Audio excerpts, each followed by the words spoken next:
Օրհնյալ Տեր մեր Հիսուս Քրիստոս ամեն, Հայր մեր, որ հերկինս ես, Սուրբ եկեցի անուն քո, եկեցե արքայություն քո, եկեցին գամ քո, որպես հերկինս եւ հերկրի, հսած մեր հանապազոր, տուր մեզ այսօր, եւ թող մեզ պարդիս մեր, որպես եւ մեկ թողունք մերոց պարտապանած, եւ մի տանիրս մեզի փորձություն, այլ փրկյազ մեզի չարե, զիքոյ արքայություն եւ զորություն եւ փառք հավիտյանս ամեն, իմաստություն հոր Հիսուս, տուր մեզ իմաստություն, բարին խորհել, խոսել եւ գործել քո առաջ ամեն ժամ, եւ չար խորհուրդներից, խոսքերից ու գործերից փրկիր մեզ, եւ ողորմիր քո արարածներին եւ ինձ բազմամեղիս։ Նստեք սիրելիներս, բարի եկեք, թող Տեր օրհնի բոլորիս խաղաղության մեջ պահի։ Մի անգամ դասը չեմ կարա, արդեն կարոտել եմ, որ միասին չենք հանդիպել։ Ուրախ եմ, որ այսօր այստեղ եք։ Այսօր շատ հետաքրքիր մի նյութի մասին ենք խոսելու։ Թեսաղոնիկեցիների երկրորդ նամակը, երկրորդ գլուխը պիտի սերտենք, 1-ից 11 համարները։ Սուրբ գրքի մեջ վերնագրված է չարը, բայց մենք պիտի խոսենք ների եւ իր գործերի մասին, թե ինչպես է մեղքի միջոցով սատանան իր իշխանությունը հաստատում եւ ինչ է սպասում այն մարդկանց հատկապես ովքեր իրենց ամբողջ կյանքի ընթացքում կմերժեն ավետարան եւ Քրիստոսին չեն հավատա եւ Քրիստոս երբ որ գա ինչ պիտի անի այդ մարդկանց հետ։ Մեր կյանքի մեջ շատ հաճախ թվում է թե այսպես տեսանելի պիտի հելնի սատանան կամ իր գործականները այդպես պայքարեն քրիստոնյանի հանդեպ, բայց իրենք անտեսանելի, ինչպես այսօր նյութի մեջ էլ կտեսնենք, աներևույթ, ասում եմ, բայց երբ որ գա ժամանակը, իրեն պիտի բացահայտի ու բացահայտ պիտի գործի մարդկանց, բայց քանի անտեսանելի է եւ ամենադժվարը այդ անտեսանելի թշնամու հետ պայքարում, որտեղ չգիտես իր գործողությունները, իր քայլերը որտեղից կամ ինչպես պիտի հարձակվի կամ ինչպես Պետրոս Առաքյալն է ասում, մռնչացող այրուծի պես անդադար մեր շուրջն է պտտվում, հարմար առիթ է սպասում մեզ կուլ տալու համար։ Եվ քանի որ ինքը կործանված է, ինքը գիտի, որ երբ որ Հիսուս երբ որ գա իր իշխանությանը վերջ պիտի տրվի, ուրեմն ինքն էլ աշխատում է ինչքան հնարավոր է իր հետ շատ մարդկանց տանի այդ կործանմանը, որ ինքը կործանվի եւ նաեւ այն քրիստոնյաները, ովքեր Աստծով Հիսուս Քրիստոսով գնվել են մեղքի ծառայությունից, բայց հետո մեղքի պատճառով իրեն են ծառայել։ Անցնենք դասին, առաջին երկու համարները։ Եղբայրներ եւ քույրեր, աղաչում եմ ձեզ, որ մեր Տեր Հիսուս Քրիստոսը գալստյան եւ նրա մոտ մեր հավաքվելու համար դուք իսկույն չխռովեք ձեր մտքում եւ չզարհուրեք ոչ հոգով, ոչ խոսքով եւ ոչ էլ թղթով, իբր թե մեր կողմից գրված, որպես թե արդեն եկած հասած լինի Տիրոջ օրը։ Տեսեք սիրելիներ, ինչի համար է այս տողերը այսպես սկսում Պողոս Առաքյալը։ Ուրեմն այն ժամանակ եւ բոլոր ժամանակներում եղել են մարդիկ, կեղծ մարդիկ, սուտ մարդիկ, ովքեր փորձել են ուրիշի անվան տակ ինչ որ բաներ ասել։ Ինչու է ասում, որ ոչ խոսքով, ոչ գործով, ոչ թղթով ես չեմ ասել։ Այսինքն այս կեղծ ուսուցիչները, սուտ մարդիկ, որ թափանցել են եկեղեցու մեջ, կամ մեր կյանքում էլ ամեն օր տեսնում ենք, Պողոս Առաքյալի անունից խոսում է, որ Պողոս Առաքյալը մեզ այսպիսի բան է ասել, սա է ճշմարտությունը, ինչ որ գրված չէ։ Դրա համար ասում է, ինչ որ ես ասել եմ, դուք գիտեք, ես չեմ գրել այդպիսի բան։ Ինչի մասին է խոսքը։ Հիսուս Քրիստոս անպայման պիտի գա, չէ՞։ Գալու է, չէ՞։ Այդ հստակ է Հիսուսի խոստումն է։ Երբ պիտի գա, ժամերը գիտենք, չգիտենք։ Որևէ մեկը գիտի այդ մասին, չգիտի։ Բայց պատմության թատերաբանում մենք շատ մարդկանց ենք տեսել, որ ամեն անգամ եկել են գուշակել, որ Հիսուս այսինչ ժամանակում է գալ, այսինչ թվականին, այսինչ օր, այսինչ ամսին։ Հիշեք, որ 1999 թվականը վերջանում էր 2000-ը պիտի սկսեր, որ ինչ խոճապ էր մարդկանց մեջ, հիմա պիտի համակարգիչները խախտվեն, նոր բան պիտի նա Քրիստոս հայտնվելու է, բայց ոչ մի բան էլ տեղի չունեցավ։ Ուրեմն ամենաշատը մարդկանց հոգիների հետ խաղում են այս հարցի շուրջ, որ հիմա Քրիստոս պիտի գա, պատրաստվեք, ձեր տները վաճառեք, փողերը բերեք տվեք մեզ, շուտ արեք, Հիսուսը գալիս է։ Եթե Հիսուսը գալիս է, դուք այդ տներն ու փողերն ինչ եք անում։ Ուրեմն տեսեք մարդկանց հոգիների հույզերի հետ խաղալու ամենահեշտ տարբերակն։ Ուրեմն Հիսուս պիտի գա, բոլոր մեռելները պիտի հարություն առնեն, սա աներկա է, եւ բոլոր նրանք պիտի հավաքվեն Քրիստոսի շուրջը, եւ Քրիստոս պիտի դառնա մեր կյանքի կենտրոնը, մենք էլ իր հետ պիտի լինենք։ Հիսուս ինչ էր ասում, հիշում եք, Եթե ձեզ ասեմ, որ ես այստեղ եմ կամ այնտեղ եմ, չհավատաք։ Այսինքն, երբ որ Հիսուս գա, բացահայտ պիտի գա։ Եվ երբ որ առաքյալներն էլ հարցեցին երբ է ժամանակը, որpիսի մարդիկ այդ օրվա մեջ չնստեն, չմտածեն, իրենց բոլոր հոգսերը թողեն, հիշում եք, Թեսաղոնիկես մեջ խնդիր կար, չէ՞, չէին աշխատում, ասում են, հեսա Հիսուսը գալու է, ոչ մի գործ չէին անում։ Ուզում Հիսուսը որ գա, բա մեր մեռած մարդիկ ինչ պիտի անեն, այս խնդիրը կար արդեն իրենց մեջ։ Եվ Հիսուսն ասում, ինչի է պահում, ասում է, ոչ ես գիտեմ, ոչ հրեշտակները, միայն Հայրը գիտի, ցույց տալ համար, որ ժամանակով դուք չպիտի հետարկվեք, այլ դուք միշտ պիտի պատրաստ լինեք, որովհետև մեր չսպասված ժամին, չսպասված օրվան Հիսուս պիտի գա։ Դրա համար Հիսուսը, բայց աղոթեք, որ հանկարծ ձմեռ չլինի այդ օրը։ Հանկարծ ասում է, վայ հղիներին, վայ այն մարդկանց, այնքան աղոթեք, որպեսզի դուք միշտ պատրաստ լինեք այդ օրը դիմավորելու համար։ Ուրեմն երբ որ գա, մենք բոլորս պիտի հավաքվենք։ Ուրեմն Թեսաղոնիկեցիներին այս մասին Պողոս առաքյալը խոսել էր, թե որն է Տիրոջ օրը։ Տիրոջ օրը Հիսուսի երկրորդ գալուցն է եւ ահեղ դատաստանն է։ Սա է Տիրոջ օրը։ Երբ պիտի գա, արդեն Հիսուս այս հարցի պատասխանը մեզ տվել է։ Բայց նրանց մոտ, այսպես որ Հիսուս հիմա գալու է կամ արդեն եկել է եւ իրենք խառնվել են իրար եւ իրենք չգիտեն ինչ պիտի անեն, ոնց պիտի այդ ամենին դիմագրավեն։ Ուրեմն այստեղ արդեն Պողոս առաքյալն ասում է, որ հանկարծ չխափնվեք այն մարդկանց, ովքեր կգան իմ անունից կխոսեն։ Ես ասում եմ, ձեզ այդպիսի բան չեմ ասել, բանավոր չեմ խոսել, գրավոր ոչ մի բան չեմ թողել, այս մարդիկ խափում են ձեզ եւ դուք միշտ պատրաստ եղեք, որպեսզի այդ մարդկանց թակարդը չընկնեք։ Եվ ինչ են ասում այս մարդիկ, ասում են Պողոս առաքյալը մեզ առանձին նամակ է գրել, առանձին զրույցում մեզ ճշմարտությունը պատմել է, մենք գիտենք։ Շատ հաճախ կտեսնեք կեղծ քարոզիչներ, որ ասում են մենք գիտենք ճշմարտություն, Աստված ինձ հայտնեց այսօր այս ճշմարտությունը։ Ուրեմն Աստված կարող է հայտնել ճշմարտություն, բայց այդ ճշմարտությունը եթե չի համապատասխանում Սուրբ գրքի բովանդակության ու ճշմարտությանը, դա սուտ եւ կեղծ մարգարեություն է։ Այն մարդը, որ կասի Հիսուս այսօր ինձ այսպիսի պատվեր տվեց, իմացեք խափում է։ Այն մարդը, որ կասի, որ Աստված ինձ տեսիլք տվեց, որ այս բանը այսպես ասեմ, իմացեք խափում են, որովհետեւ չի կարող Աստծո խոսքը գրված այս գրքի ճշմարտությունը հակասել այդ տեսիլքին։ Դրա համար ասում եմ, ես չեմ ասել, չեմ գրել, դուք չհավատաք։ Եվ այդ օրվա ամբողջ բանի շուրջ չհավաքեք ու չխառնվեք իրար։ Հանկարծ ձեզի չկորցնեք, որ մեկը գասի շուտ արեք աշխարհի վաղճանը։ Չի կարելի այդպես անել։ Ուրեմն մենք պիտի կարողանանք այս հոգին պահպանենք, որպեսզի մենք ոչ մտքով, ոչ հոգով չխռովենք եւ հանկարծ չընկնենք սուտ եւ կեղծ ուսմունքների թակարդը։ Երրորդ համարի մեջ արդեն շարունակում է առաքյալն ասելով. թող ոչ ոք ձեզ չխափի եւ ոչ մի ձևով, որովհետեւ այն օրը չի գալու, եթե նախ ապստամբությունը չգա եւ չհայտնվի անօրենության մարդը կորստյան որդին։ Ուրեմն տեսեք, ասում է, թող ոչ ոք ձեզ չխափի։ Նորից շեշտում է, ոչ ոք թող ձեզ չխափի այդ օրվա հետ կապված, որովհետև այն падգամը, որ Աստված տալիս է, համահունչ է Աստվածաշնչին։ Այն ինչ որ հազարավոր տարիներ առաջ մարգարեացել էին, ինչ որ ասված էր Հիսուսի մասին, ամբողջությամբ կատարվեց, չէ՞։ Եվ վերջին մարգարեն Հովհաննես Մկրտիչներ մարգարեություն լրացավ, Հիսուս եկավ, Հովհաննես Մկրտիչ եկավ նրա ճանապարհը պատրաստելու, որպեսզի Տերը գա։ Ուրեմն այն մարդիկ, ովքեր որ այս ճանապարհով ընթանում են, մարդկանց խափում են։ Ուրեմն սատանայից է սխալը եւ թյուր մեկնաբանությունները, սիրելիներ։ Տեսեք, այսօր մարդիկ ինչ են անում։ Օրինակ Եհովայի վկաները վերցնում են Աստվածաշունչը, բոլոր հոգի բառերը թարգմանված է շունչ, խաչ բառերը թարգմանված են ցցափայտ եւ Սուրբ Հոգու մերժում, միայն Աստված, Հայրն է Աստված, Հիսուսը ձեռնադրված Աստված է, Սուրբ Հոգին գոյություն չունի։ Այս նույն Սուրբ գրքով ուրեմն թյուր եւ սուտ մեկնաբանությունները գալիս են սատանայից։ Եվ այն մարդիկ, ովքեր թյուր եւ սխալ մեկնաբանություններ են Սուրբ գրքի համար, ուրեմն այս մարդիկ չեն տարրում Աստծո ճշմարտությանը, այլ հակառակը։ Դրա համար դարերով եկեղեցին այդ ուսմունքը հերթով փոխանցել է։ Այնինչ որ ես հիմա ձեզ բացատրում եմ, ինչ որ ասում եմ, չէ՞, ես ինձանից չեմ, ես կարդում եմ, թե ինձանից առաջ մինչև առաքյալներ ինչպես են մեկնաբանել մեր հայրերը, սուրբերը, ճգնավորները այս բացատրությունները, որպեսզի մենք այդ շեղման մեջ չընկնենք։ Ուրեմն այն մարդիկ, ովքեր մեզ կշեղեն այս ճշմարտությունին, իմացեք, որ նրանք Հիսուսի հոգին չունեն։ Ուրեմն այստեղ Պողոս առաքյալ ինչ է բացատրում մեզ, թե ինչու այդ Տիրոջ օրը պիտի գա եւ ինչպես պիտի լինի, այսինքն Հիսուս երկրորդ գալուստ եւ դատաստան ինչպես պիտի լինի։ Ասում են նախ մեծ ապստամբություն պիտի լինի։ Ուրեմն Հիսուսի գալուց անմիջապես առաջ մեծ ապստամբություն պիտի լինի։ Որն է այս ապստամբությունը, հիմա սրա մասին բացատրեմ, սիրելիներ։ Ուրեմն քանի այս ապստամբությունը չի եղել, Թեսաղոնիկեցիներ մենք վստահ լինենք, որ Տիրոջ օրը չի գալու եւ մենք չենք կարող խաբված լինել։ Ուրեմն տեսեք,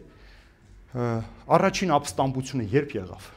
երբ որ Արուսյակ հրեշտակապետը ապստամբեց Աստծո դեմ, չէ, դուրս եկավ Աստծո իշխանության դեմ, ասելով որ դու չես կարող միակ Աստվածը լինել, ես էլ եմ ուզում Աստված լինեմ, ես էլ եմ ուզում որ գան մարդիկ ինձ փառաբանեն։ Երկրորդ ապստամբությունը երբ եղավ, երբ որ մարդը, մեր նախածնողները, Ադամն ու Եվան մեղք գործելով ապստամբեցին Աստծո առջև։ Ուրեմն ամեն անգամ, երբ որ մենք մեղք ենք գործում, մենք ապստամբում ենք Աստծո դեմ։ Մենք ամբոստանում ենք, եւ ինչպես Հովան Ոսկեբերյան հայրապետն է ասում, արարածները դուրս են գալիս արարչի դեմ։ Ուրեմն մեղքը նաև ապստամբություն է Աստծո դեմ, այսինքն ես հրաժարվում եմ քո օրենքներով, քո պահանջով ապրել, քո սրբության ճանապարհից հրաժարվում եմ, իմ ճանապարհով եմ ուզում ապրել։ Սա սովորական ապստամբություն է։ Մեծ ապստամբությունը, սիրելիներ, որն էր, որ ամենանշան, այսինքն այստեղ հեսա առանձին ապստամբության մասին է խոսում։ Որտեղ մենք տեսանք մարդու բացահայտ ապստամբությունը Բաբելոնի աշտարակաշինության ժամանակ, չէ՞ որ մարդիկ որոշեցին աշտարակը կառուցել եւ հասնել Աստծուն։ Սա ամենամեծ պատմության մեջ ամենամեծ ապստամբությունն է Աստծո դեմ, եւ մարդիկ երբ որ ուզում են իրենք էլ մեղքի տաճարը կառուցել եւ ինչպես Պողոս Առաքյալը Կորինթացի նամակի մեջ ինչ կապ ունի Աստծո տաճարը մեհյանի հետ, սա ցույց է որ մեղքի տաճարը չի կարող սրբության հետ կապ ունենալ։ Եվ այս աստվածաշինությամբ մարդիկ դուրս եկան Տիրոջ դեմ։ Ուրեմն տեսեք, բայց այստեղ ասում է վերջին ապստամբություն։ Տեսեք, նրանք բոլորը մեծ ապստամբություններ են, բայց այս մեկը ասում է վերջին ապստամբությունը։ Ինչ է նշանակում այս վերջին ապստամբությունը։ Ուրեմն Քրիստոսի գալուստից առաջ այստեղ ասում է անօրեն մարդը, կորստյան որդին, սա սատանան չէ։ Սա հայրերը նմանեցնում են ներին, հակա Քրիստոսին։ Սրա առաջնորդությամբ ամբողջ աշխարհի մարդկությունը դուրս պիտի գա Աստծո դեմ։ Պիտի մերժի։ Այսօր մենք տեսնում ենք այդ պատկերը, տեսնում ենք, չէ՞ որ աշխարհում մարդիկ ամեն ինչ անում են Աստծուն իրենց կյանքից դուրս հանելու։ Հիշում եք, ես Կիրակի օրը ձեզ Հիտլերի հետ կապված մի փոքրիկ բան ասաց։ Ուրեմն Հիտլերը ասում էր չէր կարողանում հանդուրժել, որ իրանից բացի կարող ավելի վերև օրենք լինել, աստվածային օրենքը լինել, որտեղ ինքն իրեն մեսիա էր կարծում եւ ասում էր ինքն է աշխարհի խաղաղության հաստատողը։ Եվ առաջին բան ասում է որ հրամայեց անել, եկեղեցիներից դուրս հանեցին Աստվածաշունչը, խաչերը, սրբապատկերները եւ ասում էր ոչ մի հոգեվորական չպիտի քարոզի եկեղեցում, այլ միայն ռեխի ներկայացուցիչը պիտի քարոզի, այլ ինչ որ իրենք ուզում են, դա պիտի այդ եկեղեցու մեջ քարոզվի։ Ուրեմն սա էլ ապստամբության տեսակ է, որ դու Աստծուն հանում ես քո կյանքից, մերժում ես եւ գնում ես ուրիշ տեղ։ Եվ սա հակա Քրիստոսն է, որի մասին նաեւ խոսում է Հովհաննես Առաքյալը, տեսեք ինչ է ասում, որդյակներ, վերջին ժամանակն է։ Եվ ինչպես լսել եք, նեռը գալու է, բայց արդեն իսկ եկել են բազում նեռեր։ Դրանցից էլ կարող ենք իմանալ, որ վերջին ժամանակն է։ Տեսեք, երբ որ եղավ, օրինակ, պատմության ընթացքում շատ եւ նաեւ ապստամբության տեսակները ինչ ենք տեսնում, որ կայսրերը իրենց ինչ են հրճակում, աստվածներ չէ։ Սա էլ էր ապստամբություն, որ մեկ իրեն համարում է աստված եւ իրենք միանգամից աստվածներ են դառնում եւ պաշտվում են։ Ուրեմն բազում ներեր են եկել, այսինքն բազում սուտ մորորեսնողներ, բազում սուտ Քրիստոսներ պիտի գան մարդկանց մորորեսնելու համար։ Բայց այստեղ ասում է անօրեն մարդու առաջնորդության, որ կորստյան որդին է։ Ուրեմն այս ով է այս անօրեն մարդը։ Ինքը հստակ չի ասում, բայց մենք բոլորս հասկանում ենք հակա Քրիստոսը նեռը, որ պիտի գա։ Ուրեմն սա սատանան չէ, սա հստակ իմացեք։ Նա սատանայի մարմնացումն է։ Հիսուս ով էր։ Աստծո պատկերներ, չէ, տեսանելի պատկերներ, որ եկավ մեր մեջ բնակվեց Աստծո։ Ուրեմն սատանայի մարմնացումը, այսինքն մեղքի իշխանը պիտի գա մեր մեջ։ Նրա զորությամբ, նրա հոգին ունեցող, նրա կողմից հովանավորված անձ է լինել, այսինքն սատանայի ամբողջ մտածելակերպով, գործելավոճով, ուժով, զորությամբ անձ պիտի գա մարդկանց մոլորեցնելու համար։ Դրա համար ինքը կոչվում է անօրեն որդի, բայց նա չի կարող հաղթել Քրիստոսին, որտեղ Քրիստոս անպայման նրան պիտի հաղթի։ Ու կտեսնենք ինչքան գեղեցիկ ձևով է հաղթելու Հիսուս։ Բայց այս մարդը, որ եկավ, ինքը պիտի մարդկանց մոլորեցնի, ոչ միայն ուրիշների կործանման պատճառ պիտի դառնա, այլև ինքը շատ-շատերին կորստյան պատճառ պիտի դառնա։ Ուրեմն եթե նայել եք, տեսել եք, հատկապես թմրամոլներին կամ հանցագործ, վտանգավոր հանցագործին, որ ուզում են ձերբակալել, ինքը փախնում է։ Նույնիսկ ֆիլմերի մեջ կարող եք տեսել։ Իրենք ինչ են անում, աշխատում են շատ մարդ սպանել, չէ՞, այսինքն դրանով փորձում են խուսափել։ Ուրեմն սա էլ որ գիտի իր ժամանակը սահմանափակված է, մի հետարքիր փոքրիկ նյութ է 15 րոպեանոց ժամանակ ունենաք YouTube-ի մեջ նայեք, այսպես ինտերվյուս դիավոլը, հարցազրույց սատանայի հետ։ Նայեք այնտեղ հետարքիր խոսքեր կա, ասում է, իսկ մի բան կա, որ դու վախում ես։ ասում է, ես վախում եմ միածին որդուց, ասում է, որովհետև գիտեմ, որ ինքը եկավ, իմ ժամանակը վերջանում է։ Դրա համար ասում եմ, ինչքան հնարավոր է, ես շատ մարդկանց պիտի կործանեմ Աստծո սիրտը խոցելու համար։ Ուրեմն ինքը գիտի, որ ինքը դատապարտված է կործանման, դրա համար ասում է անօրեն մարդը կորստյան որդին։ Ինքը կորստյան պիտի մատնվի, բայց մինչև կորստյան մատնելը ինքը շատերին պիտի առաջնորդի կորստյան։ Եվ շատ շատեր այսօր մարդիկ գնում են, չէ՞, տեսեք, թմրամոլներ, մամրավաճառներ, թմրավաճառներ, սմարթասպաններ, հանցագործներ, այս բոլորը ակամայից իրեն են ծառայում։ Մարդկանց թվում է, թե դա իրենք իրենց համար են անում, բայց իրականում իրենք ծառայում են սատանային եւ նրա հետ պիտի գնան կործանվելու։ Բայց նա չի կարողանալու հաղթել Քրիստոսին։ Ինչու՞ սիրելին, որտեվ Հիսուս Քրիստոսի զորությունը անսահմանափակ է։ Ինչ ասում Հիսուս, ես հաղթեցի աշխարհին եւ այդ հաղթական զենքը, որ մեր հավատքն է, հույսն է, սերն է եւ հարության հանդեպ այդ ճշմարտության վստահությունն է, մենք էլ ենք հաղթելու սատանային։ Նա ով որ գիտի հարության խորհուրդը, ինքը չի կարող պարտվել։ Մարկոս Ավրելիոսը շատ գիտեք նշանում այդ իմաստուն կայսրը եւ փիլիսոփան շատ գեղեցիկ խոսք ունի, ասում է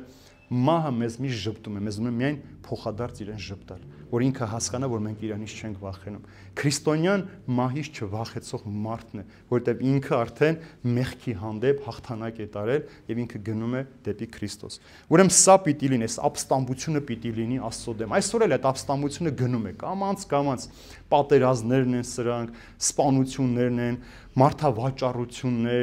մարմնավաճառությունն է, թմրալութի տարածումն է աշխարհի մեջ։ Գիտեք, իրենք ամեն ինչ անում, որպեսզի մարդը թաթախվի մեղքի մեջ եւ չկարողանա ճշմարտությունը ճանաչել։ Եվ այս ապստամբություն Աստծո դեմ, որ Աստված ինչ էր ստեղծել, ամեն ինչ ինչպես էր լավ եւ գեղեցիկ էր, չէ՞, Աստված տեսա, որ լավ է, եղավ օր առաջին, երկրորդ, այսինքն ամեն ինչ Աստված գեղեցիկ ու անթեր է ստեղծել։ Այդ մարդն է, որ ոչնչացնում է Աստծո ստեղծագործությունը իր պահվածքով։ Աստված մարդուն ասեց՝ աճեցեք, բազմացեք, երկիրը լցրեք եւ տիրեք այս ամեն ինչին։ Մենք ինչ ենք անում։ Կռվում ենք, ջարդում ենք, քանդում ենք, ավիրում ենք եւ մենք ուզում ենք աստվածներ լինեն։ Սա էլ ապստամբություն, բայց այս մեծ ապստամբությունը վերջինը ամենավտանգավորն է, բոլոր ազգերի միջից պիտի դուրս գան, Աստծուն ասելու, որ դու չես կարող մեր Տերը լինել, մենք ենք որոշելու թե ինչպես պիտի ապրենք։ 4-րդ համարը հակառակորդը, որը գոռոզանում այն ամենի վրա, որ կոչվում է Աստված կամ պաշտամունք է առարկա, մինչև այն աստիճան, որ նա նստի Աստծո տաճարում եւ ինքն իրեն ցույց տա, թե Աստված է։ Տեսեք, հակառակորդ է արդեն ասում, անօրենության որդին, կորստյան որդին, հակառակորդ, որ ուզում է ամեն ինչի վրա իշխել։ Եվ ասում է այնքան պիտի լիկտիանա, որ պիտի նստի տաճարում եւ ինքն իրեն կոչի Աստված։ Ինչ տաճարի մասին է խոսքը, հայրերը չեն մեկնաբանել, թե որ տաճարի, բայց մենք բոլորս գիտենք, որ բացատրությունների մեջ մեկնությունի մեջ խոսքը Երուսաղեմի տաճարի մասին է։ Այն տաճարը, որ Սողոմոն իմաստունը կառուցել էր, պիտի գա ժամանակ, որ այդ տաճարը նորից պիտի վերականգնվի, եւ այս հակառակորդը պիտի ծնվի, գան նստի այդ տաճարում, ասի ես Քրիստոսն եմ, եւ շատ մարդկանց կորստյան պատճառ պիտի դառնա։ Ասում է պիտի գոռոզանա եւ ամեն ինչը նյութական թե հոգևոր պիտի իրեն ենթարկացնի, ես եմ Աստվածը, եկեք ինձ պաշտամունք մատուցել։ Ուրեմն ինքն իրեն Աստված պիտի կոչի եւ նստի տաճարում։ Պատկերացնում եք, ինչ սարսափելի բան է։ Բայց հիմա հոգևոր իմաստով ասնենք։ Աստծո տաճարը ո՞րն է, այստեղ այս նկարագրած տաճարը ո՞րն է։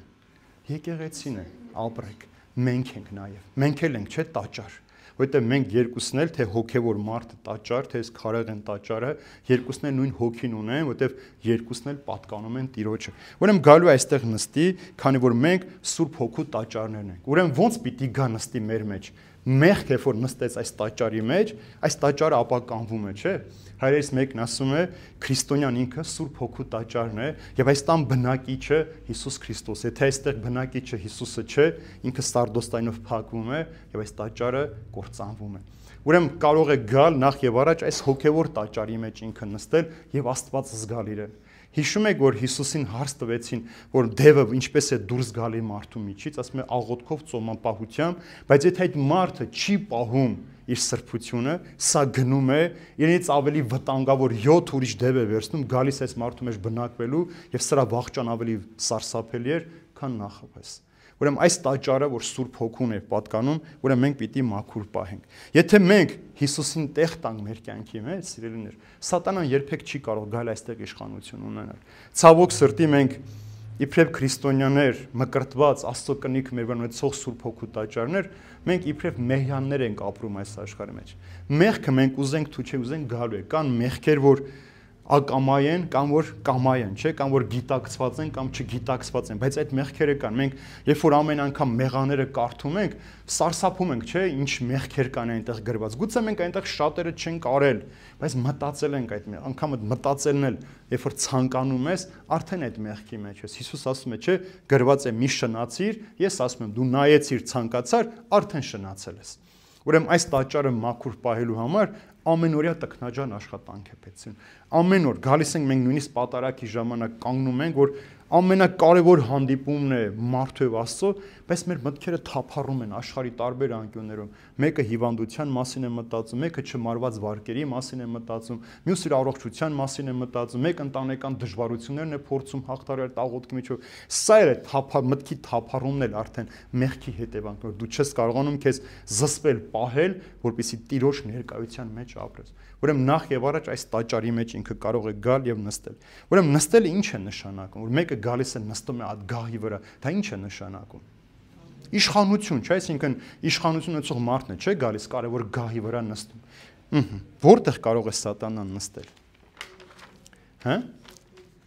Մեր սրտի մեջ, չէ՞, մեր սիրտը Աստծո գահն է, չէ՞, որ եթե դու թույլ տվեցի, որ սատանան գա նստի, ինքը դառնում է քո կյանքի իշխանը։ Սատանան Սուրբ գրքի մեջ կոչվում է աշխարհի իշխան։ Եվ եթե ինքը նստեց քո սրտի գահին, որ Աստծուն է պատկանում, ինքը քո կյանքի իշխանը պիտի լինի։ Եվ այսօր եկեղեցիներ կան աշխարհի 4 կողմերում, որտեղ Հիսուս բացակա է, սիրելիներ։ Որտեղ Հիսուս բացակա, այդ որ ասում եմ այդ հարցազրույցի մեջ կասեք, ասում է շնորհակալություն, որ այստեղ հանդիպեցիր, ասում է դե դու եկեղեցի չէր գա ինձ հետ հանդիպելու, սատանան ծիծաղում է, ինչու, ասում է շատ եկեղեցիներ ինձ են պատկանում։ Ինչու է իրեն պատկան, որովհետև այնտեղ Հիսուս միայն քարոզվում է, բայց չի ապրվում։ Հիսուս ներկա չէ։ Ես կարող եմ ձեզ այս օրինակը պատմեմ, Երուսաղեմում Քրիստոսի գերեզմանը գիտեք, ովքեր որ եղել են, տեսել են, այսինքն Քրիստոս այդտեղ է, չէ՞։ Բայց հարության տոնին այնտեղ իրար ծեծում են մարդիկ։ Հույններ, կաթոլիկներ, հայեր, ռուսներ, խառը, այսպես իրար ծեծում են։ Եվ ամեն մեկը եկեղեցին իրենն է, գերեզման իրենն է համարում, այսինքն Քրիստոսին սեփականաշնորհել են մարդիկ եւ իրենցն են ամեն, նույնիսկ չեն ամաչում Քրիստոսի ներկայությունից։ Նույնիսկ Քրիստոսի ներկայությունից չեն ամաչում, իրար ծեծում են քրիստոնյաները, իրար հայոյում են քրիստոնյաները։ Ուրեմն դրա համար Հիսուս կարող է բացակա լինել։ Ուրեմն կարող են հազարավոր մարկանցով դալիչներ լցվածներ, եկեղեցին լցվածներ, բայց Քրիստոս այնտեղ ներկայություն չունենալ, որովհետև այդ մարդիկ կարող են այլ ձևով ապրել։ Ձեզ մի շատ գեղեցիկ պատմություն պատմեմ կհասկանաք։ Մի օր պատարակի ժամանակ քարանձավի մեջ հավաքվել են հազարավոր մարդիկ, մեծ քարանձավի մեջ պատարակ էր եւ հանկարծ ահաբեկիչները մտնում են ավտոմատներով, ասում են բոլորի պիտի սպանենք, ովքեր որ ուզում են փախնել, Քրիստոսից հրաժարվեն, գնացեք։ Քահանան է մնում եւ մի 20 հոգի։ Եվ ահաբեկիչն ասում է բոլոր կեղծավորները գնացին, կարող եք ձեր պատարակը շարունակել։ Այսինքն, երբ որ դու գալիս ես հավատալու, փառաբանելու, բայց դու ինքդ Քրիստոսի հետ ներկա չես եւ Քրիստոսի համար պատրաստ չես նեղությունը, զոհաբերությունը, Քրիստոս ներկա չէ այդտեղ։ Եվ շատ եկեղեցիների մեջ մարդիկ տարիներով աղոթում են, լացում են, ողբում են, բայց իրենք այդպես էլ մխիթարություն չեն գտնում, ինչու որովհետև չգիտեն ում են աղոթում եւ ինչի համար են աղոթում։ Սա էլ կարեւոր է հասկանալ, թե քո սրտի գահի վրա Աստված է նստած, թե սատանան ինքն է նստած։ Այսօր աշխարհում ամենագեղեցիկ օրինակով ձեզ բացում հասկանեք։ Աշխարհում այսօր շատ ինչեր կան, սիրելիներ։ Տներ կան, բայց ոչ ընտանիքներ, չէ՞։ Բայց կան շատ ընտանիքներ, որ չկան տներ։ Ուրեմն կարող է շատ լավ տներ ունենանք, բայց ընտանիք չլինենք, ընտանիք չդառնանք, բայց կան շատ լավ ընտանիք լինել, բայց տուն չունենալ։ Ուրեմն շատ կարևոր է ոչ թե այս քարեղեն շինության պատերը, այլ մեջում եղող մարդիկ, որ Քրիստոսով ընտանիք են դարձել։ Շքեղ քարեղեն տաճարի մեջ չէ, որ Աստված ուզում է բնակվել, նախ այստեղ պիտի բնակվի Տերը։ Քո կյանքի մեջ պիտի գա ինքը հաստատվի, հետո նոր այստեղ։ Ուրեմն այս հասկացաք խորհուրդ, ուրեմն կարող է տուն ունենաս, բայց երբեք ընտանիք չդառնաս, բայց լավ ընտանիք ունես ու տուն չունենաս, եւ էական չի քեզ համար այդ տունը։ Այսօր ինչքան մարդիկ են վարձով ապրում ու շատ երջանիկ են, խաղաղ են, իրար Աստծով միացած են, բայց կան շատ գեղեցիկ փառավոր տներ, ամբողջ օրը վեճեր են այդ տան մեջ, ատելություն ու չարություն, որտեվ իրենք այդպես էլ ընտանիք չկարողացան դառնալ։ Հաջորդը նաեւ ինչ կա, սիրելիներ, հակառակվելու է Աստծուն։ Տեսեք, ուրեմն սա էլ կարևոր բան, ուրեմն ինքը պիտի հակառակորդ դառնա, հակառակվի Աստծուն։ Եվ տեսեք ինչ է ասում Դանիելի մարգարեության մեջ, ինչպիսին պիտի լինի այս հակառակորդի գործունեությունը։ Պիտի բարձրանա եւ մեծամտանա բոլոր աստվածների նկատմամբ, ամբարտավան բաներ պիտի բարբարի աստվածների Աստծո մասին, եւ դա պիտի հաջողվի նրան, մինչեւ որ անցնի իր բարկությունը, քանի որ պիտի գա բարկության վերջը։ Ուրեմն ինչքան պիտի ամբարտավանանա այս հակառակորդը, որ ուզենա Աստծո դեմ դուրս գալ իր բարկության պատճառով։ Այսօր մարդիկ այդ բարկության պատճառով տներ են կործանում, պետություններ են կործանում, եւ ասում են, բայց այս բարկության վերջն էլ պիտի գա, որովհետեւ Աստված պիտի սաստի մարդուն։ Ուրեմն տեսեք ինչքան կարևոր հատված էր այստեղ, որ ինչ գործունեություն պիտի պատի եւ ինչպես պիտի գործի, որ մարդիկ իրեն որպես Աստված ընդունեն։ Այսօր կան մարդիկ, որ մարդիկ աստվածացնում են, կան, չէ՞, թագավորներ, իշխաններ, դերասաններ, ֆուտբոլիստներ, աշխարհահռչակ երգիչներ փորձում են նմանվել եւ դրանք կուրքեր են դառնում մարդկանց, նույնիսկ իրենց մազերն են այդպես կտրում, դաջվածներ են, նույնիսկ գնում են վիրահատում են իրենց դեմքը, որպեսզի նրանց դեմքի նմանություն ունենան։ Սա էլ այդ իշխանություն հաստատելն է մարդու, որ մարդը հրաժարում իր արարչից եւ գնում է պաշտելու նրան, ով Աստծո դեմ է։ 25-րդ համարը, ներողություն, 5-րդ համարը Չեք հիշում, որ մինչ ձեզ հետ էի,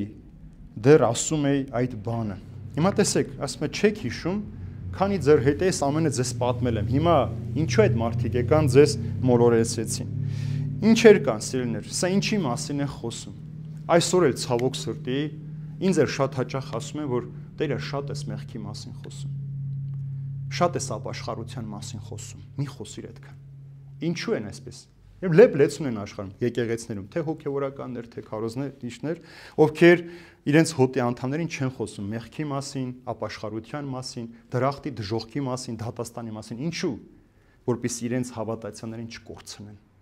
Իրենց հաճելի բաներ խոսեն, գովեն, ասեն դուք խնդրեք, աղոթեք, Աստված ձեզ ավելիով կտա։ Այդպես է, խնդրում ենք, ստանում ենք, չէ։ Ուրեմն ինչ պիտի անես։ Դու պիտի անցնես այդ ճանապարհը, որպեսզի դա քոնը լինի։ Եվ ինչի ասում Պողոս Արաքյալը, կանցնենք Տիմոթեոսի նամակի մեջ, ասում է կգա ժամանակ,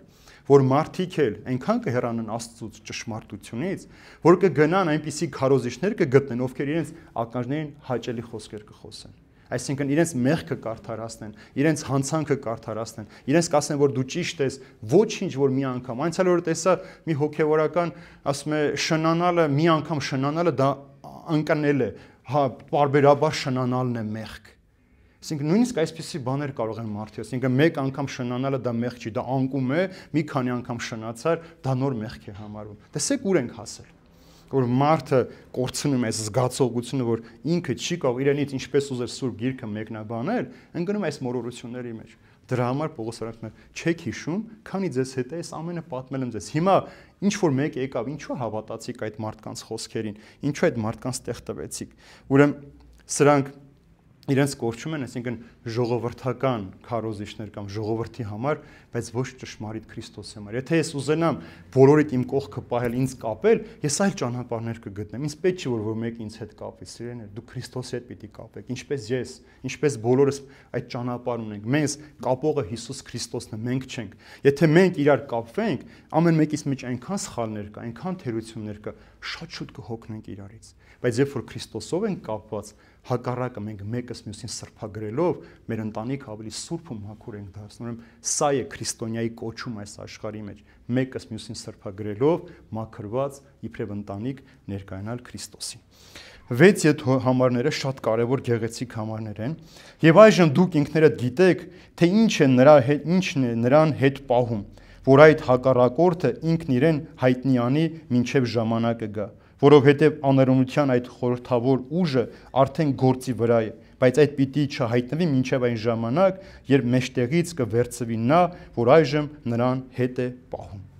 Տեսեք ինչքան կարևոր ուղերձ է ուղարկում Պողոս առաքյալը մեզ։ Այստեղ տեսնում ենք, որ Թեսաղոնիկեցիները գիտեին, թե ինչն է արգելում, որ անօրինության մարդը հայտնվի, բայց այստեղ Պողոս առաքյալը հստակ չի նշում, չէ՞, ասում է դուք գիտեք, թե ինչն է նրան հետ պահում, որպեսզի ձեզ կորստյան չմատնի։ Այստեղ չի գրում ինչն է Պողոս առաքյալը, բայց հիմա տեսնենք հայրերը ինչ մեկնաբանություն են տվել, ենթադրություն են անել, որպեսզի հասկանանք։ Ուրեմն առաջինը, սիրելիներ, որ մեզ հետ է պահում այդ անօրինի գործելավոճից, դա Սուրբ Հոգին է։ Սուրբ Հոգին ներկա է ամեն օր եկեղեցու մեջ եւ նա մեզ հետ է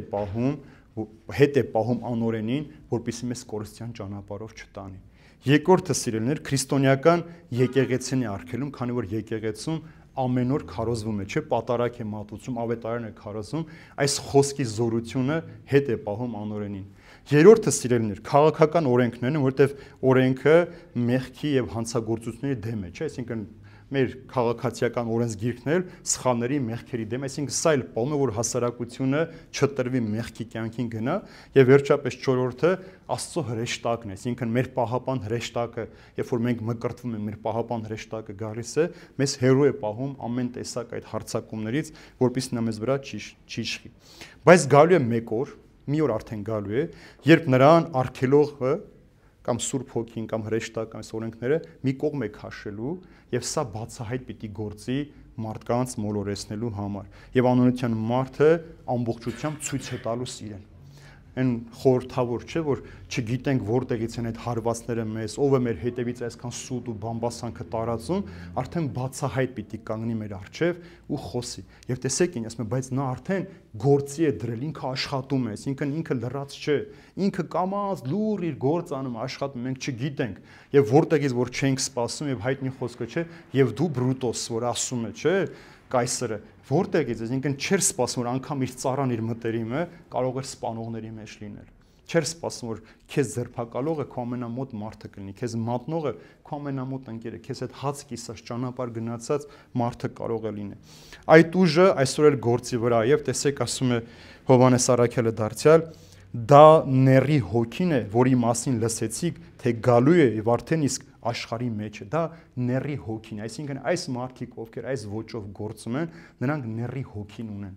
նրանք սատանայի ծառաներն են եւ այդպես պիտի աշխատեն եւ ամենտեղ մեղքը ներկա է մեր կյանքի մեջ կա տեղ մի բնակավար որտեղ մեղքը ներկա չլինի չկա չէ ընտանիքում եկեղեցում հիվանդանոցում բանակում դպրոցում ամենտեղ հասարակության մեջ մեղքը ներկա է հիմա ինչ պիտի անենք մեզ ինչ է անում այս դեպքում որովհետև ինքը քաջալերում է, որ մենք այդ մեղքերը կորցենք։ Քաջալերում է։ Եվ այս մեղքերը քաջալերվում են ամեն օր, նույնիսկ օրինականացվում են մեղքերը այս մեր կյանքի մեջ, այսինքն գործում է, չէ՞ ինքը։ Օրինակ, միասեռականների համար ինքն օրենքներ են, չէ՞, պահանջում, որ այս մեղքը հաստատվի մեր կյանքում։ Ոչ միայն քաջալերում են, այլև պահանջում են։ Երկրներ կան պահանջում են, որ թմրանյութը ազատ վաճառ լինի։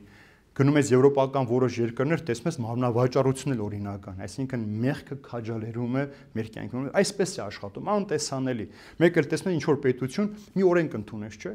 հակաքրիստոնեական, հակամարտկային եւ անբարոյական օրենք ընդունեց եւ ստիպած պիտի ապրես։ Բայց ինչպես պիտի քրիստոնյանորեն պայքարես ամեն ինչի մեջ, երբ որ յուրաքանչյուր մարդ, ազգ կամ ժողովուրդ հասկանա, որ ինքը Քրիստոսի արյամբ գնված ժողովուրդ է եւ իրավունք ունի մեղքին ծառայելու։ Սա շարունակվել է մինչեւ Հիսուսի գալուստը։ Սա պիտի ամեն օր մենք տեսնենք։ Մենք ամեն օր տեսնում ենք, չէ՞, բարքեր ինչպես են փոխվում աշխարհի մեջ, սրբությունները ոտնահարվում են։ Այսօր ինչ է կատարվում, այսինքն մարդու անհատականություն այսօր դրված է ոչնչացում, այսինքն անհատական մարդիկ, նշանավոր ազնիվ պարկեշ մարդիկ բացառիկություն չպիտի լինեն մարդկանց կյանքի մեջ, պիտի ոչնչացնենք, հարթացնենք։ Դրա համար ամեն ինչ ուղղված է սլակ այդ ուղղության, որ ոչնչացնել, քանդել ամեն ինչ։ Սուրբերին էլ են այդպես վերաբերվում։ Նշանավոր մարդկանց Քրիստոսին ինչպես էին ասում։ Հիշում եք Հիսուս երբ որ դևերին հանում էր Փարիսեցիները ինչպես էին բողոքում, ասում են ինքը դևերի իշխանի Բեղզեբուղի միջոցով է անում։ Հիսուսը ասում է չի կարող մի իշխանություն բաժանված իրար մեջ, շատ շուտ պետք է քանդվի։ Ուրեմն սա աշխարհի գործելավոճն է, սիրելիներ, որ մենք չենք էլ գիտակցում, մենք ինչպես ենք հայտնվում։ Օրինակ աշխարհի ամենապահպանողական ազգը իռլանդացիներն են։ Շատ պահպանողական են։ Եվ ինչ տեղի ունեցավ։ Իրենց մոտ ընդունելի չէր միասեռականության որևէ օրենք։ Ուրեմն մոտավորապես 10 միլիարդ դոլար ծախսեցին այդ ժողովրդի մտածելակերպը փոխելու, ասեցին դե մենք կարող են ապրել մեզ հետ, բայց իրավունք չեն կարող ունենալ։ Եթե թողեցիր ապրես, մի 10 տարի հետո իրավունքներ կստանան։ Տեսեք, ուրեմն տարիներով աշխատել են։ Մենք չենք պատկերացնում ոնց է մեր մտածելակերպը փոխում։ Մենք հեռուստացույց ենք նայում, երաժշտություն ենք լսում, գիրք ենք կարդում, ռադիո ենք լսում։ Այս ամեն ինչի մեջ լցված է դա, մենք չենք պատկերացնում։ Հետո կամած մի օր զգանում ենք, որ բայց մենք շատ տարբեր ենք, եւ սա 1947 թվականի ամերիկյան գաղտնի հետախուզության հիմնադիրը, ով որ կա Ալեն Դալես, իր զեկույցն է։ Սա իր զեկույցի մեջ նկարագրում է ինչպես պիտի իրենք այն ազգերը, որ փոքր են, բարոյական, ընտանեկան եւ եկեղեցու հավատքի արժեքները շատ մեծ են, ոնց պիտի քանդեն։ Ասում է. մենք ասում ենք գրականության, ռադիոյի, երաժշտության, հեռուստացույցի, թատրոնի միջոցով բռնությունը, սեքսը, թմրանյութը, պատերազմը իրական պահանջ պիտի դարձնենք մարդկանց մեջ։ Իսկական բժշկին, արվեստագետին, հոգևորականին ասպարեզից պիտի հանենք, միջակ կեղծերին պիտի բերենք առաջ եւ նրանց միջոցով միջակությամբ պիտի քաոս ստեղծենք։ Իսկ քաոսի մեջ մենք ինչ ուզում ենք, այն էլ անում ենք։ Հիմա պատկերացրեք 30 տարի մենք ինչ սերիալներ ենք նայել, ինչ արժեքներ, որ ամեն հայ ընտանիքի տղամարդը սիրուհի ունի, կինը սիրեկան ունի։ Ամեն մեկի կողք ատրճանակ է կախված եւ կրհանեն իրար կսպանեն։ Սա այս բռնությունները տեսնում ենք օրերով շատացող, ամեն օր սպանությունների քանակն ինչքան է մեր կյանքում շատանում։ Ինչքան է որ մեկը մյուսին չի հանդուրժում, մեկ բառի համար, մեքենան ծուր քշելու համար, մյուս բանը իջնում են իրար սպանում են։ Այսպես են բղծում մարդկանց եւ հաստատում են այս օրենքները, դու չգիտակցաբար ենթարկվում ես, տրվում ես եւ գնում ես այդ մարդկանց հետևից։ 8-րդ համարը եւ ապա պիտի հայտնվի անօրենը, որին Տեր Հիսուս պիտի կործանի իր բերանի շնչով եւ պիտի ոչնչացնի իր հայտնությամբ իր գալստյան ժամանակ։ Մեծ այդ ապստամբության ժամանակ արդեն անօրենը, արդեն բացահայտ պիտի հայտնվի, բայց ինչ պիտի անի Հիսուս ասում է, իր բերանի շնչով պիտի որ, այսինքն ու վերջ։ Պատկերացեցիք Հիսուսի զորությունը, այսինքն ու վերջացա։ Մենք փչում ենք, կրակը հանգնում է, չէ՞, մոմի վառածում, կրակը հանգնում։ Ուրեմն ինչքան տկար է սրա, որ Հիսուս մի հատ փչելու է եւ հանգնելու է։ Եվ այս զորությունը եւ Աստծո խոսքն է, սիրելին, այսինքն Հիսուսի բերանի շունչը Աստծո խոսքն է, ավետարանն է։ Երբ որ դու այս խոսքով զինված լինես, սատանան դիմացդ էլ կանգնի, նրա զորությունը, նրա ուժը չի կարող քեզ հաղթել, որովհետեւ դու Աստծո շնչով պիտի պատասխանես։ Դրա համար աշխարհում միակ գիրքը հայերենն է, որ Աստվածաշունչ է։ Բոլոր տեղերում Սուրբ գիրք է կոչվում։ Միայն մեզ համար է սա թարգմանված Աստվածաշունչ, այսինքն Աստծո շնչով գրված գիրք, որ այս շնչով եթե դու զինվեցիր, դու էլ կարող ես նույնիսկ շնչելուց գիտեք, չէ՞, դու կարող ես ասենք Հիսուս, այսպես աղոթեր քեզ համար։ Եվ երբ դու աղոթեցիր, իր զորությունը քեզ ոչինչ չի կարող անի։ Ուրեմն եւ իր պատմուճանի ու իր մարմնի մասերի վրա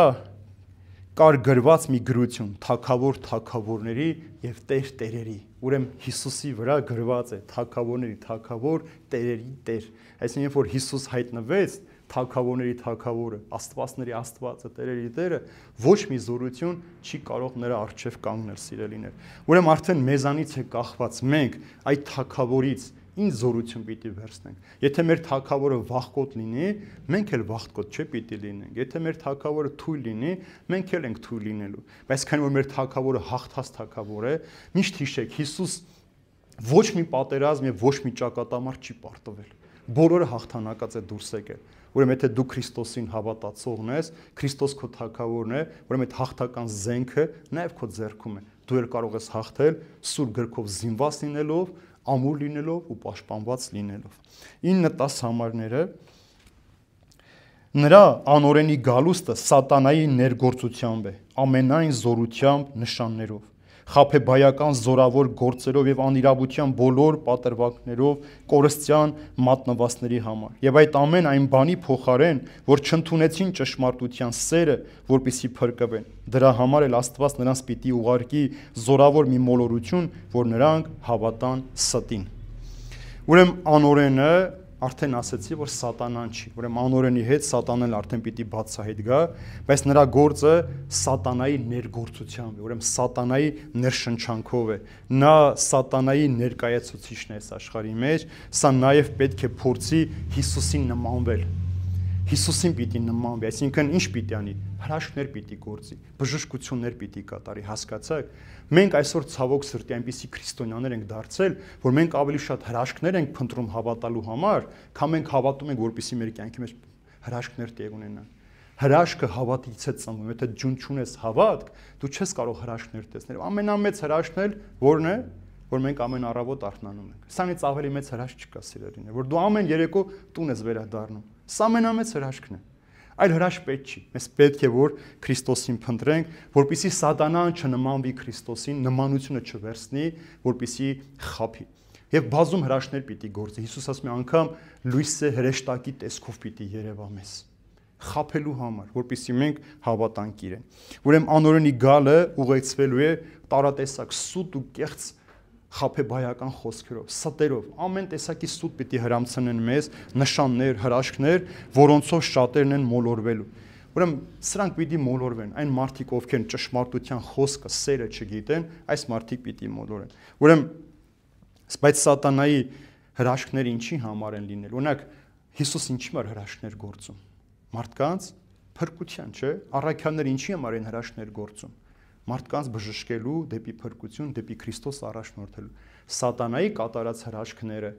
մարդկանց կորստյան համար պիտի լինի, որ խաբվեն հրաշքին, հավատան իրեն, Հիսուսին իբրև Տեր թողնեն, գնան իրեն պաշտեն։ Հովանես Մկրտիչը հրաշքներ գործեց։ Ոչ, ապրեք։ Ոչ մի հրաշք չի գործել Հովանես Մկրտիչը։ Մարդիկ հավատացին, չէ, խոսքին, որտեղ ասեց ես չեմ, այլ ես եկել եմ ճանապարհը բացեմ, ինձանից հետո եկողը ձեզ կմկրտի ջրով եւ հրով։ Ուրեմն եւ ինքը արժանի չէ անգամ նրա կոշիկների թելերը կարծակելու կամ կապելու։ Ուրեմն տեսեք ինչքան կարեւոր է թե հրաշքը մենք ինչի ենք ուզում տեսնել։ Այսօր բարձրացել է հաղարծին, բանկեի բարձրացել մի պահ, ինչ տեսա որ այն ծառը ընկուզենում, արդեն շուռ եկել, վերջը չկա, ուրեմն մարդիկ գալիս են դրա կողքը պտտվում են, գնում են, եկեղեցի չէին մտնում։ Կարծես այդ իրենց այդ ծառը, այդ փայտը պիտի իրենց փրկության առաջնորդի։ Բա դու հասնես ճանապարհ կտրես գաս, չմտնես խորանի առջև, տիրոջը պաշտես, փառաբանես, աղոթես, գնաս ծառի կողքը պտտվես վերադառնաս։ Կամ մարդիկ գնան հասնեն Երուսաղեմ, Քրիստոսի գերեզման չմտնեն, ծնկի չիշնեն, կարմիր թելերը կապեն իրենց ձեռքերին վերադառնան, ասեն որ իրենք փրկություն ունեն։ Կարմիր թելով մենք պիտի փրկվենք։ Մենք կենթանի Քրիստոսի արյամբ փրկված մարդիկ ենք, մենք իրավունք չունենք այս կեղծիկի մեջ հայտնվելու։ Եվ սակայն նա մոլորեցնելու միայն ում։ Այստեղ ասեց առաքել, ում պիտի մոլորեցնի սատանան։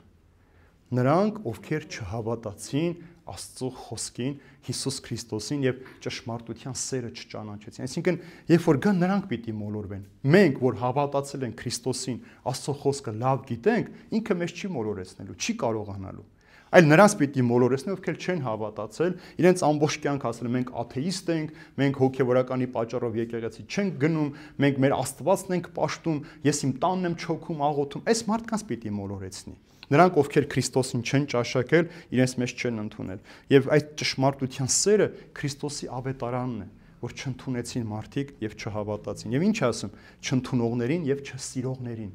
Նրանք, ովքեր չընդունեցին եւ չսիրեցին Քրիստոսին, նրանց պիտի մոլորեցնի։ Բայց տեսեք, այստեղ մի տող ասում է, եւ Աստված սրանց պիտի մոլորության մատնվի, որ ստի մեջ կորցեն։ Նույնիսկ Աստված իր զորավոր մոլորություն պիտի ուղարկի սրա անօրենին հավատալու համար։ Տեսեք, ինչ կարևոր վտանգավոր բան է այստեղ։ Աստված թույլ է տալու, որ սրանք ընկնեն այդ մոլորության մեջ եւ թմրեցնելու նրանց միտքը, որպեսզի հավատան ստին, անօրենին եւ գնան կործանվել։ Թմրեցնելու է նրանց միտքը, որպեսզի սատանային հավատան։ Հիշում եք, երբ որ եգիպտացիներին պիտի հաներ Աստված, որ պատիժ էր ուղարկում, ինչ էր ասում բանը փարավոնը։ Մովսես, ես հավատում եմ քո ամենազոր Աստծուն, ասա թող կանգնեցնի, ես կհավատամ իրեն։ Պատիժը կանգնեցնում էր, ինքը նորից ավելի չարությամբ էր հարձակվում։ Այսինքն այս մարդիկ շատ են մեր կյանքի մեջ, որ իրենք կեղծ ասում են կհավատանք, կշարունակենք հավատալ, բայց իրենց կյանքով, իրենց գործով լրիվ այլ բան են ասում։ Դրա համար շատ պետք է զգույշ լինենք, որպեսզի չհայտնվենք այդ ճիրանների մեջ։ Աստված անգամ սատանային է օգտագործել իր ծրագրերի համար։ Սա էլ հիշեք, որ սատանան օգտագործում է Աստված մեր հավատքը զորավոր դարձնելու։ Ինչու է փորձությունը տրվում մարդուն։ Հիշում եք, ձեզ ասել եմ, 3 պատճառով։ Որպեսզի մարդը իր հավատքի մեջ ավելի ամրանա, ավելի վստահ լինի եւ ցույց տա, որ ինքն էլ կարող է սատանեն հաղթել Աստծուն հավատալով։ Սրա համար է փորձությունը։ Ոչ թե Աստված մեզ փորձում է մեղքի մեջ գցել, թույլ է տալիս, որպեսզի մեր հավատքով ապացուցենք, որ մենք ավելի ուժեղ ենք եւ կարող ենք այդ հաղթանակը տանել։ Եվ այսօրվա վերջին համարը եւ դատապարտվեն բոլոր նրանք, որ չհավատացին ճշմարտությանը եւ հաճույք գտան անօրենության մեջ։ Ուրեմն տեսեք, պետք է դատապարտվեն նրանք, ովքեր չհավատացին ճշմարտությանը եւ մեղքի մեջ հաճույք գտան։ Մեր կյանքում այսօր ցավոք սրտի շատ են երիտասարդները, ովքեր մեղք գործելով հաճույք են ստանում։ Մեղքի կյանքը ավելի շատ են սիրում, քան սրբության կյանքը։ Մեղքը ավելի շատ կարևոր է իրենց կյանքում, քան Քրիստոսի հետ լինելը։ Սա շատ վտանգավոր է, սիրելիներ, որ մարդը այդ մեղքի հաճույքից կուրացած ինքը շարունակում է մեղքի մեջ ապրել։ Ես ձեզ օրինակը բերեմ թմրամոլ, երբ որ թմրամոլ առաջին անգամ իր երակների մեջ ներարկում այդ թույնը, այդ իրենց պատկերացած գեր հաճույքը, որ ստանում են, էլ երբեք չի կրկնվում։ Այդ առաջին անգամվա զգացողությունը։ Եվ հետո իրենք ավելի 5 կաթիլ ավել, 10 կաթիլ ավել, 50 կաթիլ ուզում են հասնել դրան ու չեն ստանում, եւ իրենց կյանքը ամբողջությամբ կործանվում է։ Չի կրկնվում դա այլևս։ Ուրեմն մեղքի այդ հաճույքը, այդ առաջին խաբված հաճույքը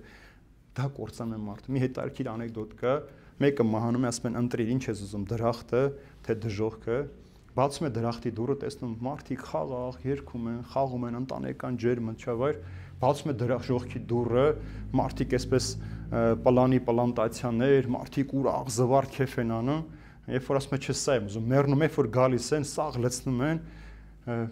կարակ այրից չկա, որ վառի ծխի, ասում է սատանան, դու էլ ասում է գովազդին խափնվեցիր։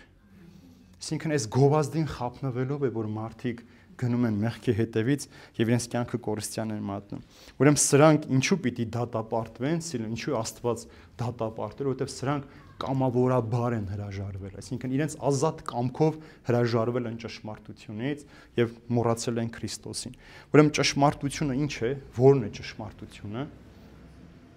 Ճշմարտություն, որ ասում ենք, ինչ ենք հասկանում։ Ճշմարտությունը Հիսուս Քրիստոս ինքն է, սիրելիներ, եւ իր խոսքը։ Ոչ միայն, ուրեմն այս խոսքն է ճշմարտություն, այլև Հիսուս Քրիստոս ինքն է։ Այսինքն, երբ որ դու մերժում ես Հիսուս Քրիստոսին, իր խոսքներն ես մերժում, իր զոհաբերություններն ես մերժում, եւ սա Սուրբ Հոգու դեմ հայոյություն է, որ չի ներվում մարդուն։ Նա ով որ մերժում է Քրիստոսին, ուրեմն ինքը հայոյում է Սուրբ Հոգու։ Սա ինչ մեղքեր չներվող ապրեք։ Որովհետև ասում է ճանաչեցին Աստծուն, բայց իբրև Աստված չփառավորեցին կամ գոհություն չմատուցեցին նրան, այլ իրենց մտածումների մեջ նանրացան եւ նրանց սրտերը անմտությամբ խավարի մեջ հայտնվեցին։ Տեսեք, ճանաչեցին Աստծուն, բայց նրա փառքը, զորությունը չճանաչեցին։ Մտքերը տկարացան, նանրացան եւ անմտությամբ խավարի մատնվեցին։ Սա Պողոս Արաքյալի Հռոմեացուն գրված նամակից է։ Եվ ով հավատում է Որդուն, ընդունում է հավիտենական կյանքը։ Իսկ ով չի հավատում, հնազանդվում Որդուն, կյանք չի տեսնի, այլ նրա վրա կմնա Աստծո բարկությունը։ Ով չի հավատում Քրիստոսին, ասում է, ուրեմն իր վրա մնալու է Աստծո բարկությունը, այսինքն այս դատապարտության մեջ պիտի հայտնվի։ Մեղքի ճանապարհը ինչպես է, սիրելիներ։ Երբևէ մտածել եք, այդ մեղքի ճանապարհը ինչպես է գնում։ Ինքը նման է զառի վայրին, չէ՞, որ չես կարողանում, սարից իջնում ես, շատ դժվար է, չէ՞, քեզ տանում է արագությունը, բայց ավելի շատ ինքը մեղքի ճանապարհը լպրծուն է։ Լպրծուն ճանապարհ, դες չես էլ զգում, չես կարող քեզ կանգնեցնել, պահել, ոտքը տանթած սայթակում է, սոտ ես տալիս։ Եվ այս մեղքի ճանապարհի վրա, երբ որ ձեռքը չգցեցիր, Հիսուսին չբռնեցիր, դու գահավիժելու ես ներքև։ Եվ այս գահավիժումը մարդուն դարձնում է մեղքի ծառան, չարի ծառան, եւ դու չես էլ գիտակցում, որ դու այդ մեղքի ծառայության մեջ ես, եւ այս մարդը արդեն ինքը չի էլ կարողանում Հիսուսին սիրել։ Իսկ եթե Հիսուսին չսիրեցիր, ուրեմն մնում ես Աստծո բարկության տակ։ Այսքանը, սիրելիներ, հուսամ շատ չհոգնեցրեցի,